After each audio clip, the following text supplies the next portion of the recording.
Welcome once again to Quantum Muse Books. I'm Patrick. I'm Kevin. And today we're going to talk a little bit about... Point of view. Point of view, exactly. See, there. We just jumped. Yeah. Or not, I don't know. So, traditionally, first person and third person are the two most common. I would say 98% probably of books are told in first or third. Yeah.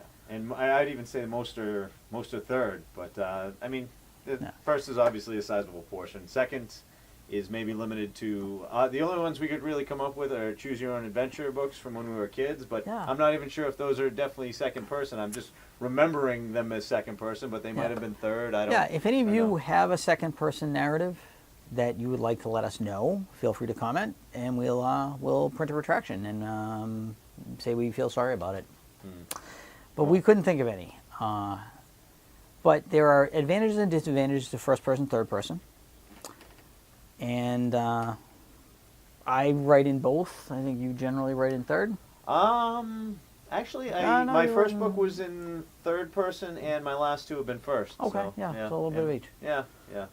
They both, I like both of them. I find that reading, for me, reading a first person really gets you into that character. I mean, if done well, obviously, really gets you into that character smoothly. Yeah. But I find that writing first person is more difficult. Even though I like it, it's more difficult from a technical aspect. I think it is, because it limits your horizons about what you can write about. Yeah. But again, I like writing in first because it's nice and immediate, and it gives a feeling to the reader that they're kind of with it, that the story is being told directly to them. Yeah, and as things are unfolding for the character, they're unfolding for the reader as well, because he only knows what he knows. He can't jump to Doug or Dave or whatever, and you can't see the other side of things and whatnot. But for me, from what I was talking about for a technical aspect is, when you're writing in first person, it's tough not to begin every sentence with "I did this" and then "I did that," because it kind of gets repetitive, and you kind of have to be creative, unfortunately, if you're going to be a writer. So you have to come up with ways around that to make it interesting and not get redundant, So so it's like anything else. You have to watch, you vary your sentence structure and so forth. Mm-hmm.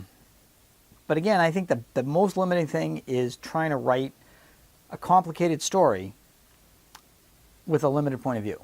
Because if you're in the first person and you can only write about things the protagonist knows about, it makes it harder to write the antagonist, harder to write anything mysterious that's going on, because that character's unaware of it till it happens. Yep. And again, this works for a detective story because the reader is coming along with the detective and learning things as the detective learns it and piecing it together. In a lot of other stories, it's kind of tough because you can't show the other moving pieces on the board very easily.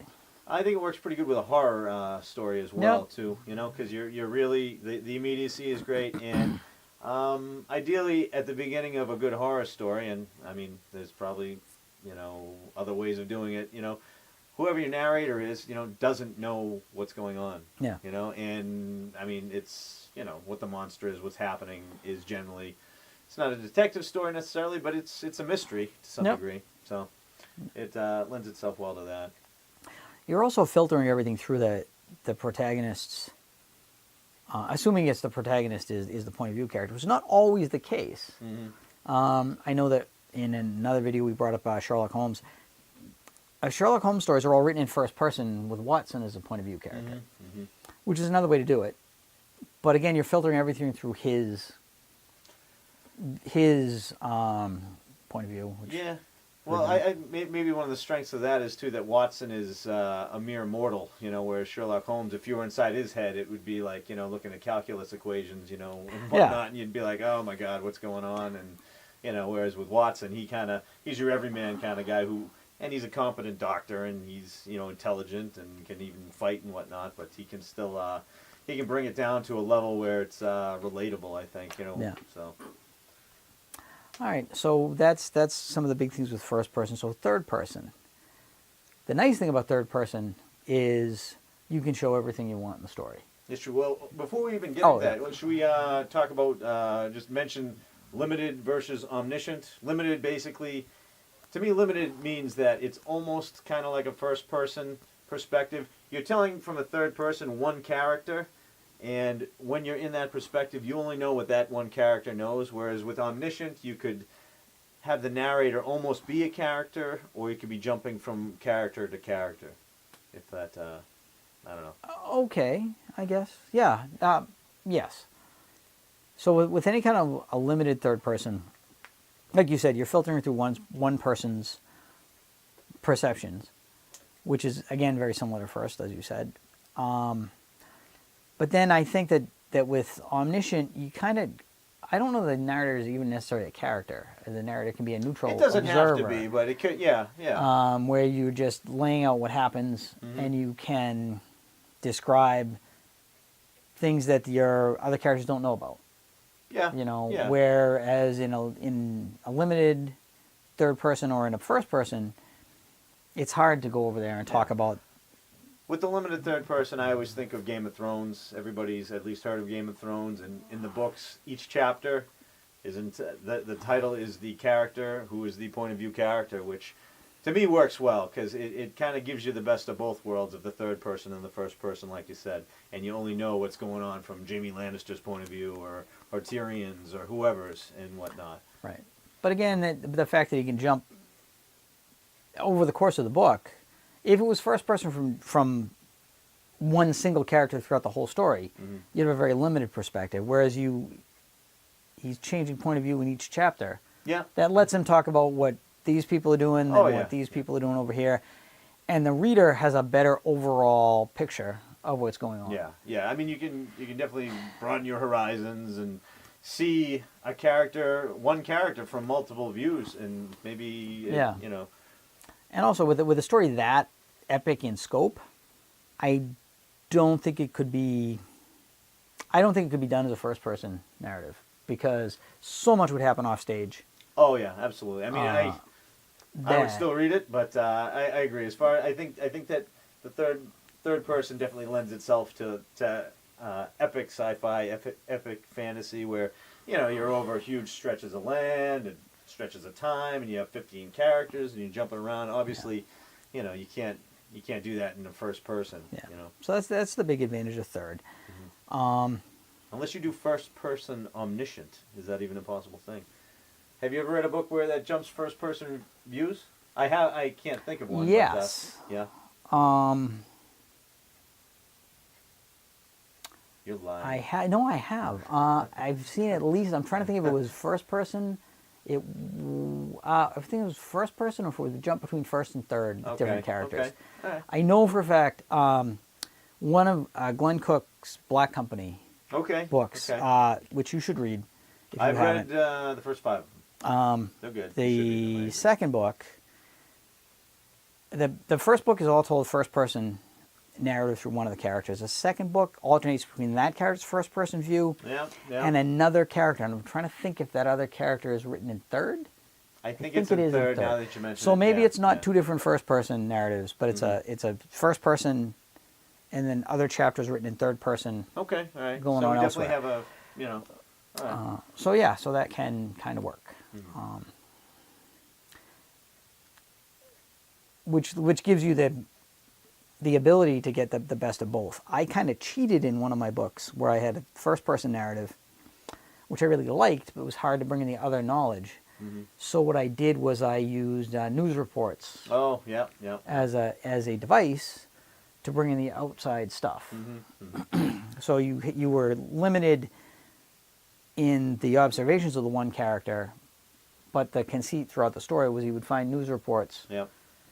It's a nice interlude too to kind of break up the first person, and yeah, because it was important to know that other things were happening because from just the point of view character, sometimes it can seem that just life is randomly being thrown at you. Yeah.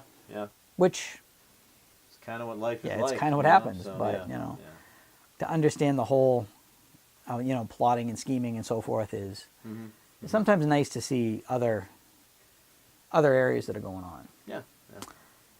So some of the limits and pitfalls of the various things. Watching one of the problems I ran out to with one of my my books, and some of my reviewers were good enough to point them out to me, was when you change points of view. You know, it can be kind of jarring for the reader, and if you don't set it up properly, they might not know whose head they've just jumped Exactly. into.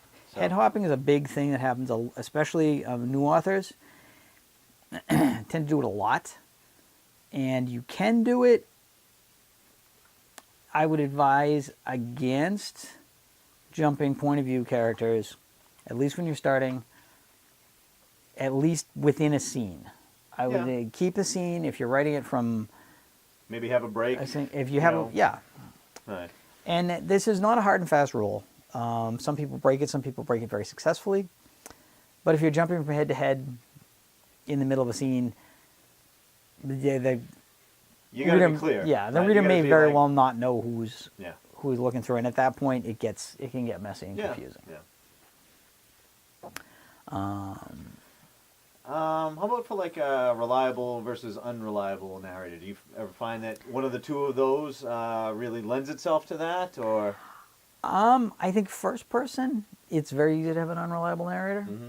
I agree. I kind of like I like it in first person because you're really, you know, maybe like the Telltale Heart. Exactly. That's fantastic. That's one of the that's one of the great. Is that first person now that I'm thinking of it? Or? Yes. It is. Okay. All right. Yes, it is. It definitely is. And that's a great example because when you realize that this guy, he's not playing exactly. He's not playing like full deck. But you're still on his side. No, wait. I don't know. Maybe not. But again, it works because of that. It wouldn't work.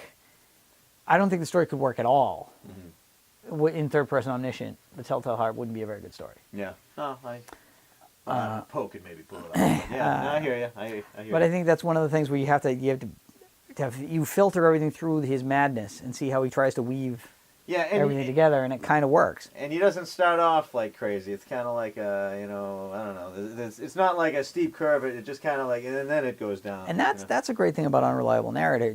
The author, the reader, probably shouldn't know the narrator is unreliable. Oh yeah. At the beginning of the book. Yeah, it's best that it'd be great if you just found out in the last sentence. So it's like, you know. So that kind of thing I think works. I think it can probably be pulled off in limited third.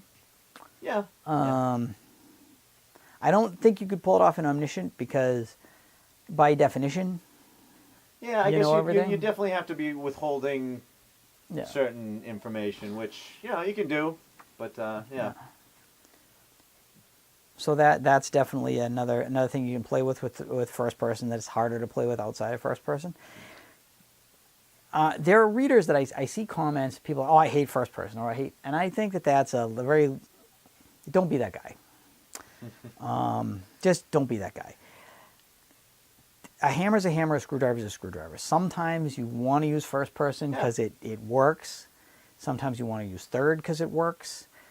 I write different stories in different, some of them I write in third, some of them I write in first. It's because how I've decided I want it to be. That's the same how I go too. And bottom line for me is if you do something and it's done well, it should be enjoyable. Yeah, I mean, but if it's not your thing, it's not your thing. Yeah, but don't arbitrarily shut out whole segments of literature because you don't like first person. That means you're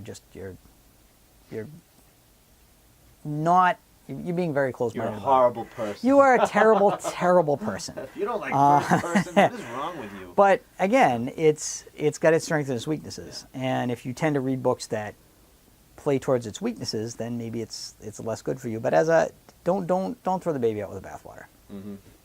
Now, how about second person omniscient? I'm gonna write something in second person omniscient. That's I don't know how that would go. I have no idea, but I think we should put that as a challenge. All right, that's a good idea. That's right after I write my book that is nothing but adjectives and speech tags. That's a good idea. Adverbs and speech tags. Adverbs and speech tags. Yeah, so that's on the list. All right. I hope you enjoyed it. Yep. Subscribe. I would like you to subscribe. He would like you to subscribe. I've done it in both first and third. Yeah. And I'm Kevin. Until next time. Patrick. Yep. Until next time, we're Quantum Muse.